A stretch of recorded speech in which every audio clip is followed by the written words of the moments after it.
안녕하세요. 열린요양보호사 교육원 강사 안상희입니다. 자, 이번에 요양보호 개론 중에 요양보호 관련 제도 및 서비스 두 번째 시간입니다. 이번 시간에는 노인장기요양 보험제도에 대해서 한번 공부하겠습니다. 그러면 노인장기요양 보험제도란 뭐냐? 개념 정리를 하셔야겠죠, 그죠? 노인장기요양 보험제도는 고령이나 노인성 질병 등의 사유로 일상생활 혼자 수행하기 어려운 노인에게 신체활동 또는 가사활동 지원 서비스를 제공하기 위한 제도를 우리는 노인장기요양 보험제도라고 합니다. 개념 정리해 두셔야 되고요. 그러면 노인장기요양 보험사업의 보험자 및 가입자라고 되어 있는데, 보험자라는 개념은요, 보험료를 받아 계약 조건에 따라 보험금을 지급하는 자를 말합니다. 그래서 노인장기요양 보험제도의 보험자 그러면 국민건강보험공단이죠. 가입자는 국내 거주하는 국민이면 다 가능합니다. 자, 노인장기요양 보험제도에 대해서 이제 본격적으로 공부를 할 건데요. 이 노인장기요양 보험제도는 대상자가 누구이냐에 대해서 문제로 나올 수가 있습니다. 장기요양 급여 대상자 그러면 65세 이상인 자 또는 65세 미만이지만 노인성 질병을 가진 자예요. 그리고 이런 자로 거동이 불편하거나 치매 등으로 인지가 저하되어 6개월 이상 혼자 일상생활 어려워야 됩니다. 여기에 병원 입원 치료 중이면 급여 대상에서 제외된다 이렇게 되어 있는데, 자, 장기요양 급여 대상자는 선생님들이 딱 기억하실 게 뭐냐? 먼저 숫자를 보자. 65세 이상일 때에는 거동이 불편한 일상생활이 어려운 이런 문구가 있으면 되고요. 65세, 숫자가 65세가 되지 않는 사람은 반드시 노인성 질병을 가져야 돼요. 그래서 병명을 봐라. 그리고 치매인 경우는 숫자와 상관이 없습니다. 그런데 이런 사람들이 병원에 입원 중일 때에는 어때요? 국민건강보험 적용을 받게 되죠, 그죠? 그래서 장기요양 급여 대상자 그러면 세 가지만 기억하세요. 첫 번째, 65세 이상인 사람 그러면 거동이 불편하거나 일상생활이 어려워야 되고, 65세 되지 않는 사람들은 반드시 질병을 보자. 그래서 노인성 질병을 알아야 됩니다. 그리고 치매 대상자. 그러면 노인성 질병이 어떤 게 있는지 또 아셔야 되겠죠, 그죠? 우리 교재에서는 노인성 질병 그러면 신경계 그래서 치매, 파킨슨, 뇌졸중 이 세 가지를 설명하고 있어요. 치매 중에서 혈관성 치매나 알츠하이머인 경우에, 그리고 기타 치매 관련된 건 다 노인성 질병이고요. 그리고 파킨슨이라는 거는 우리가 신경 전달 물질인 도파민이라는 것을 알아두셔야겠죠, 그죠? 도파민이 부족하거나 덜 만들어졌을 때 우리가 근육이 굳어가는 병이라고 보시면 돼요. 그래서 파킨슨 질병은 손떨림 증상도 나타납니다. 그래서 우리가 진전이라는 표현을 쓰는데, 진전이라는 표현은 손떨림 증상이에요. 그리고 뇌혈관 질환들. 그 다음 뇌졸중. 뇌졸중은 크게 두 가지로 나눠질 수 있어요, 그죠? 뇌혈관이 막히게 되면 뇌경색, 뇌혈관이 터지게 되면 뇌출혈. 그래서 치매, 파킨슨, 진전, 뇌혈관 질환, 뇌졸중, 뇌경색, 뇌출혈 이런 것들은 전부 다 노인성 질병이라고 합니다. 그러면 65세가 되지 않는 사람들 중에 노인성 질병을 앓고 있으면 그 사람은 장기요양 급여 대상자가 된다라는 거 기억하시면 되겠죠? 이번에는 그럼 노인성 질환을 앓고 있는지 아니면은 거동이 불편한지 이런 대상자를 찾는 문제가 나올 수 있겠죠, 그죠? 그러면 퀴즈 OX입니다. 한번 풀어보세요.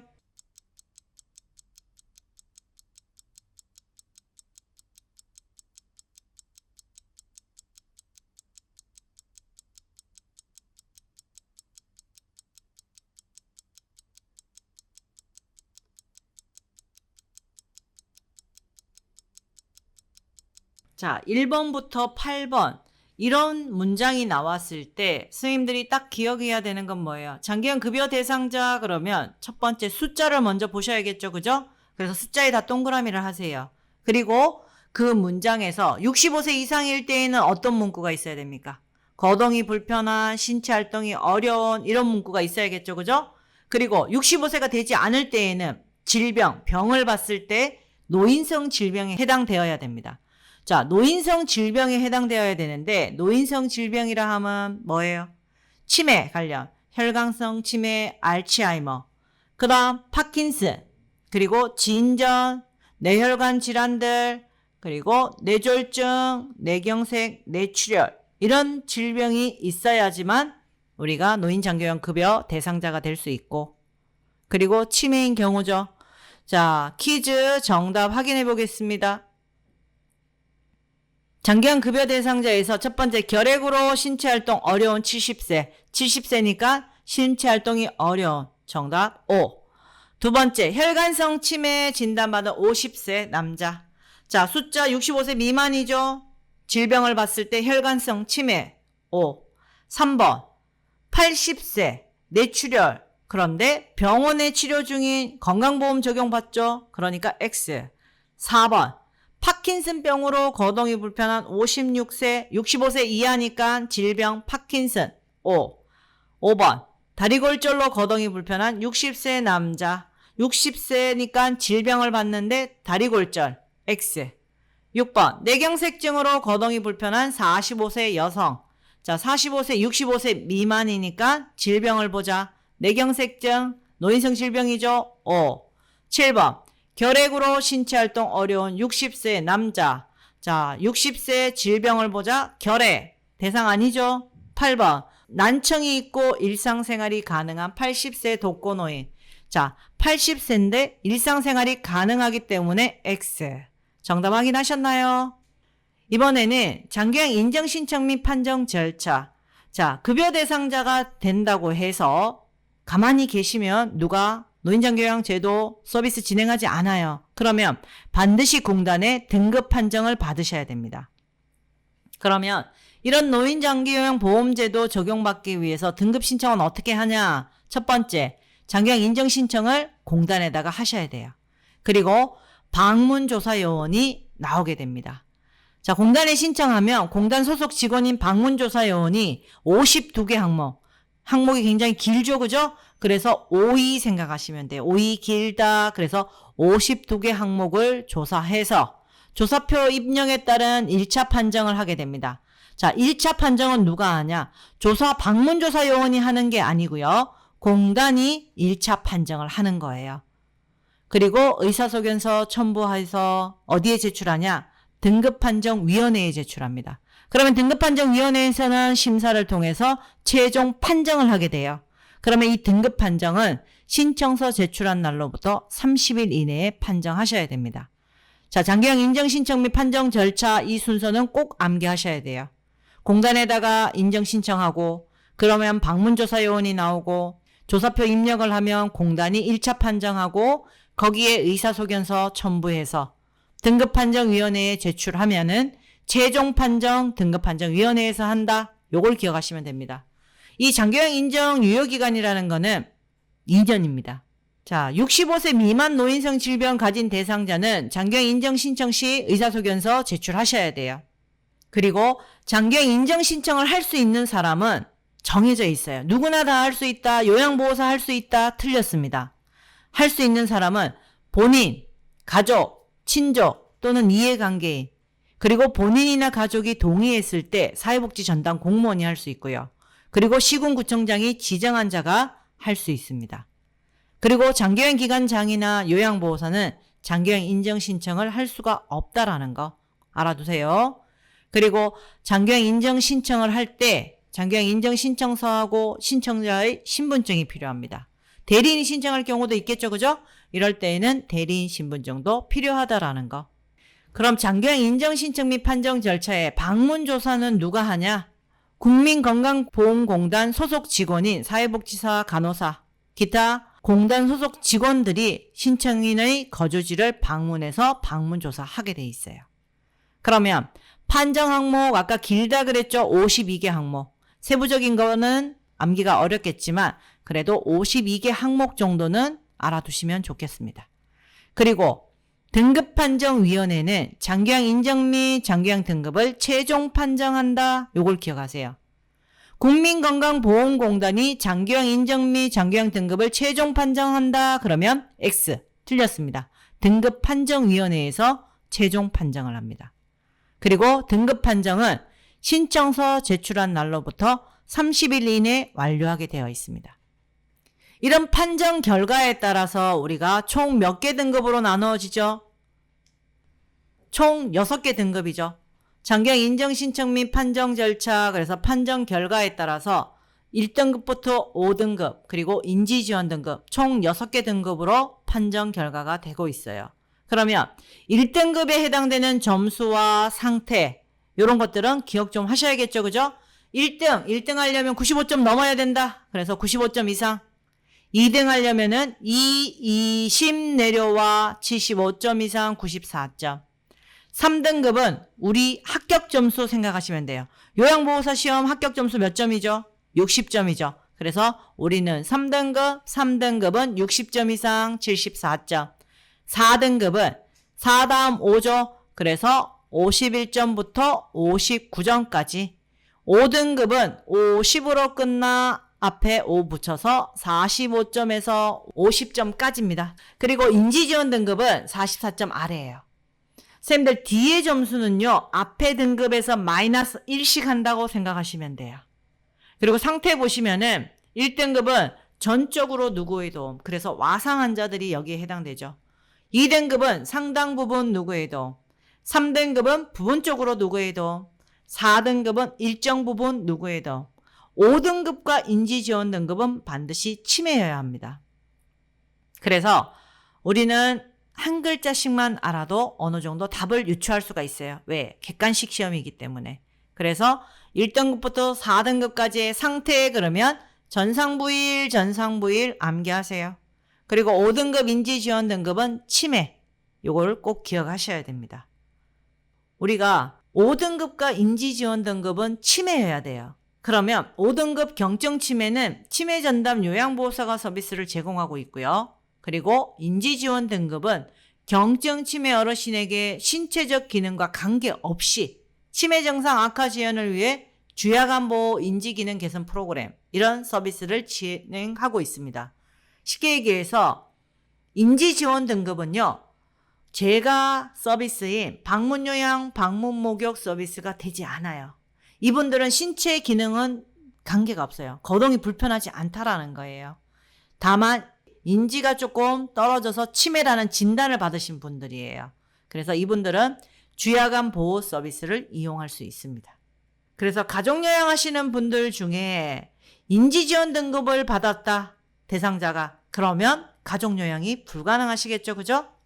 그 다음 장기요양 인정 신청 및 판정 절차를 보시면은요, 판정 결과 통보 이렇게 되어 있는데, 공단은 장기요양 인정사하고 개인별 장기요양 이용 계획서를 수급자나 보호자에게 제공한 후에 서비스 이용에 대해 교육을 하셔야 됩니다. 판정 결과, 누가 최종 판정하죠? 등급판정위원회에서 최종 판정하죠, 그죠? 그 최종 판정하고 보호자에게, 대상자에게 공단에서는 장기요양 인정사하고 개인별 장기요양 이용 계획서를 지급해야 된다. 이 서류 2가지는 반드시 있어야지만 우리가 장기요양 서비스를 이용할 수가 있습니다. 그리고 장기요양 인정 유효기간은 최소 2년 이상이에요. 6개월 범위 내에서 가감하여 조정하는 경우도 있긴 한데 최소 2년으로 생각하시면 됩니다. 그런데 예외적으로 장기요양 인정 신청 및 판정 절차 원칙이라고 해서 유효기간에 대해서 다시 명시되어 있는 게 있어요. 쉽게 얘기해서 1등급 와상 환자는 상태가 더 나빠질 수는 있지만 좋아지기는 어렵습니다. 그렇죠? 그런데 2년마다 다시 심사를 받기에는 너무 불편함이 있다라고 해서 유효기간이 1등급 받으신 분이 다음 똑같은 1등급을 받았을 때 1등급이 1등급 받게 되면 다음에는 4년 뒤에 심사를 받게 되고요. 2, 3, 4등급이 동일한 등급을 또 받게 되면은 그 다음 3년 뒤 5등급하고 인지지원 등급이 동일한 등급을 받게 되면 최소 유효기간인 2년 뒤에 심사를 받게 돼요. 예시문 보시면 잘 이해가 되실 겁니다. 그럼 장기요양 서비스를 받으려면 어떤 종류가 있는지를 아셔야 될 거예요. 장기요양 서비스에는 저희가 3가지의 종류가 있습니다. 장기요양 보험급여는 재가급여, 시설급여, 특별현금급여로 구분합니다. 재가급여는 방문요양, 방문목욕, 방문간호, 주야간보호, 단기보호, 기타 재가급여. 우리나라는 기타 재가급여의 복지연구 서비스만 진행하고 있습니다. 시설급여는 노인요양시설, 노인요양 공동생활가정. 그래서 시설은 요양이다. 이렇게 암기하시면 되겠죠? 그리고 특별현금 급여에는 가족요양비, 특례요양비, 요양병원 간병비가 있습니다. 자, 장기요양 급여 종류 3가지는 반드시 꼭 알아두시고 세부적인 내용도 기억하셔야 합니다. 이런 장기요양 보험에 있어서 장기요양 요원이라고 부르는 사람들이 있어요. 이 장기요양 요원들은요, 장기요양 기관에 소속되어 대상자에게 장기요양 서비스를 제공하는 자입니다. 특히 방문 목욕에 관한 업무를 수행하는 장기요양 요원은 요양보호사밖에 없습니다. 방문 요양에 관한 장기요양 요원은 방문 요양을 할 수 있는 분은 요양보호사와 사회복지사 2사람 다 되지만 방문 목욕은 요양보호사 1분밖에 되지 않아요. 그래서 방문 요양과 방문 목욕에 관한 서비스를 제공하는 장기요양 요원은 그러면 요양보호사가 정답이겠죠. 세부적인 내용을 보시게 되면 재가급여의 종류, 재가급여는 총 6가지가 있어요. 방문요양, 수급자의 가정 등을 방문하여 신체활동 및 가사활동 지원 서비스 하는 거. 방문 목욕, 재가노인을 방문하여 목욕을 제공하는, 특히 요양보호사 2명이 하는 거를 방문 목욕이라고 합니다. 방문간호는 방문간호 지시서에 따라서 간호사 등이 가정을 방문해서 간호, 진료 보조, 상담, 구강위생. 그래서 방문간호사는 치위생사도 방문간호사가 가능합니다. 그리고 주야간 보호, 주간과 야간이죠. 낮과 밤이죠. 그래서 수급자를 하루 중 일정 시간, 주간과 야간이니까 일정 시간이죠. 일정 시간 동안 장기간 기간에 보호하여 신체활동 지원 등을 제공하는 경우. 단기보호, 단기보호는 그래서 일정 기간을 기억하시면 돼요. 그래서 수급자를 일정 기간 동안 장기간 기간에 보호하여 신체활동 지원하는 이러한 서비스를 단기보호라고 합니다. 기타 재가급여, 우리가 기타 재가급여는 일상생활 신체활동 지원에 필요한 복지용구 등을 제공한다. 그래서 우리나라는 기타 재가급여에는 복지용구밖에 없습니다. 그래서 선생님들 암기법, 재가급여 종류 그러면 우리는 객관식 시험이기 때문에 앞에 한 글자씩만 기억해도 찾아요. 그래서 일단 집에서 재가, 가자가 집 가자입니다. 집에서 서비스 받을 때에는 방이 3개 있어야 된다. 그래서 방방방, 주담복 이렇게 외우시면 좋겠죠, 그죠? 그리고 시설급여, 시설급여는 시설은 요양이다. 이렇게 암기하시라 그랬죠? 그래서 시설급여는 노인요양시설하고 노인요양 공동생활 가정이 있어요. 자, 노인요양시설, 시설은 단위가 가정보다는 크죠, 그죠? 그래서 도움이 필요한 노인을 입소시켜 급식 요양과 일상생활에 필요한 편의 제공, 입소자 10인 이상 시설입니다.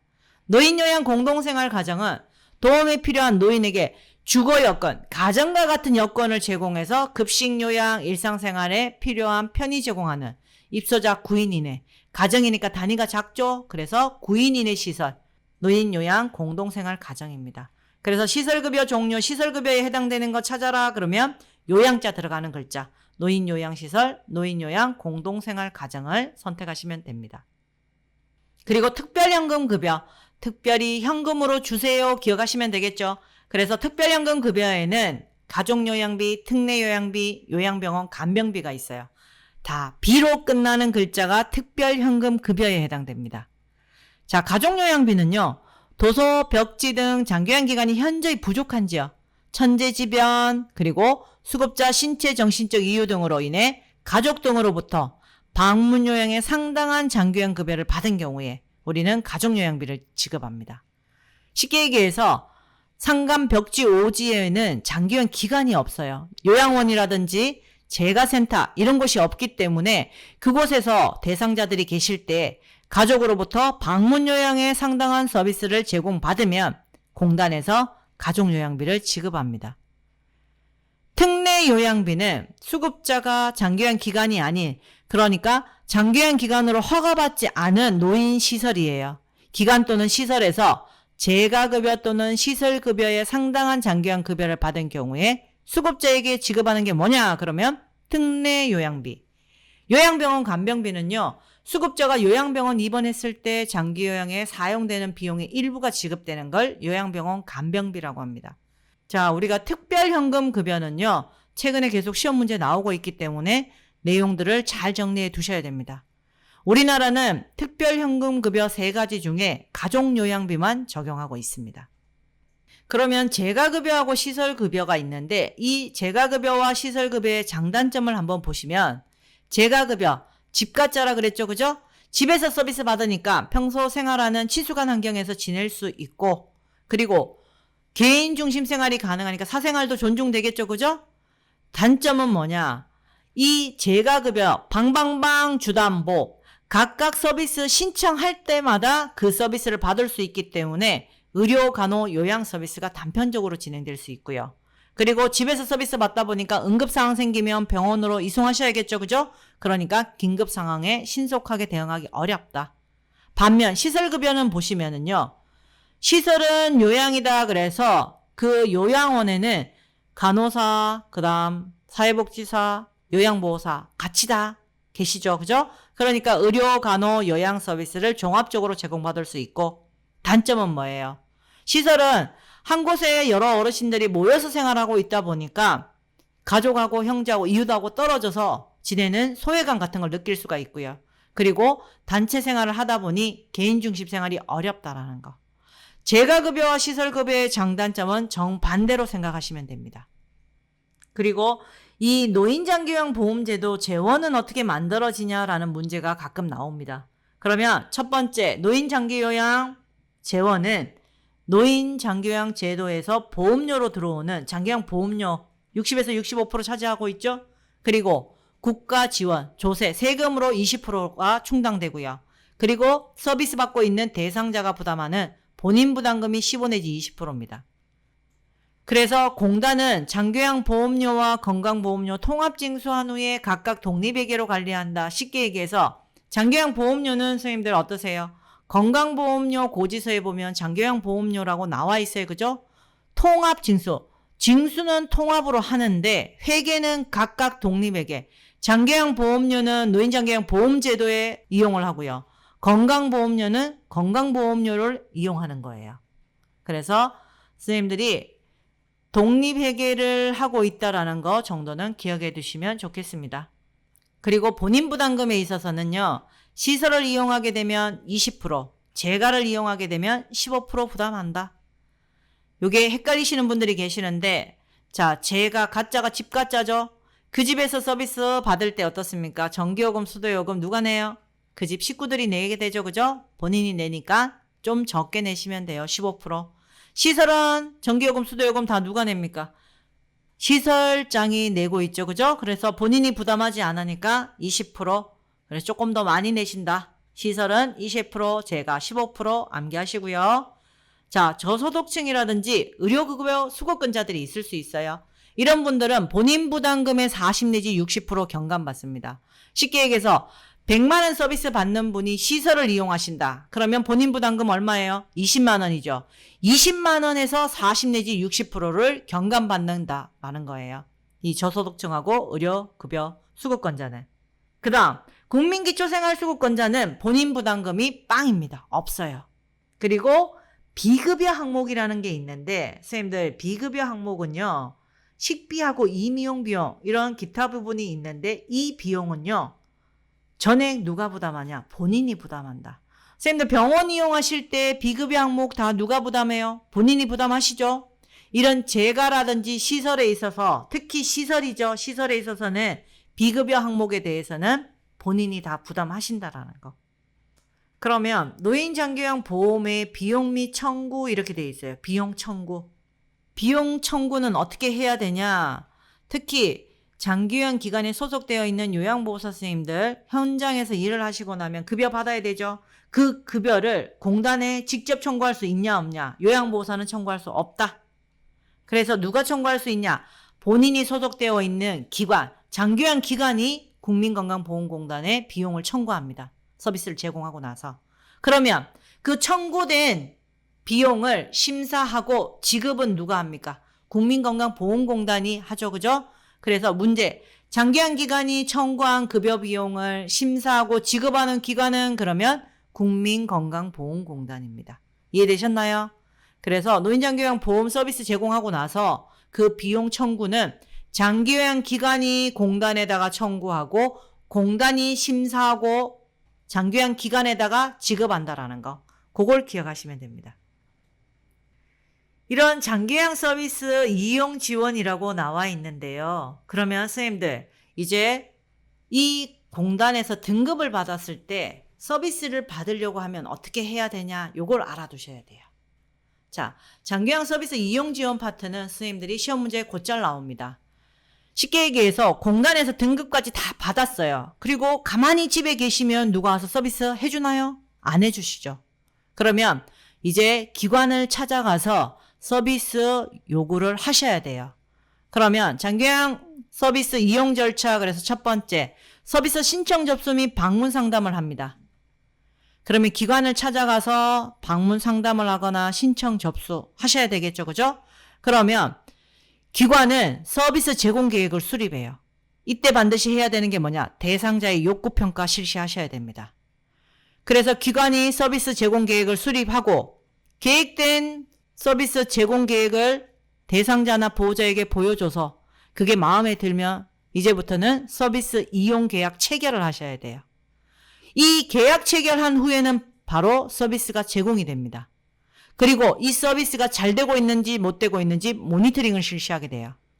그래서 모니터링 실시했을 때 서비스가 잘 되고 있으면 계속 하시면 되고, 서비스가 불만이다, 아니면 대상자가 사망을 했다, 이럴 때에는 서비스 종료를 하시면 됩니다.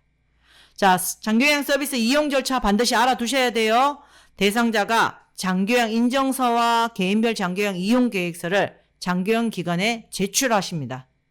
이 서비스 신청 접수 및 방문 상담할 때. 그러면 그 개인별 장기요양 이용 계획서의 내용을 보고 서비스 제공 계획을 수립하게 돼 있어요. 이때 반드시 대상자의 욕구 평가 실시하셔야 되고, 이 욕구 평가는요, 대상자 신체적 상황뿐만 아니라 정신 심리 상태, 사회 환경까지 파악하셔야 됩니다.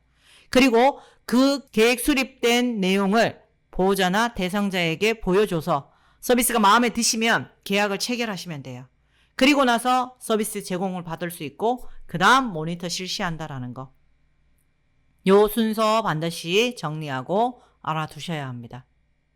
그 다음 장기요양 서비스 이용 지원에 있어서 첫 번째 장기요양 인정사하고 개인별 장기요양 이용 계획서 기관에 제출한다 그랬죠. 그러면 거기에는 어떤 내용들이 있는지를 알아두셔야 되는데, 장기요양 인정서에는요, 대상자의 기본 인적사항, 그 다음 장기요양 등급, 그 다음 유효기간, 이용할 수 있는 급여의 종류와 내용.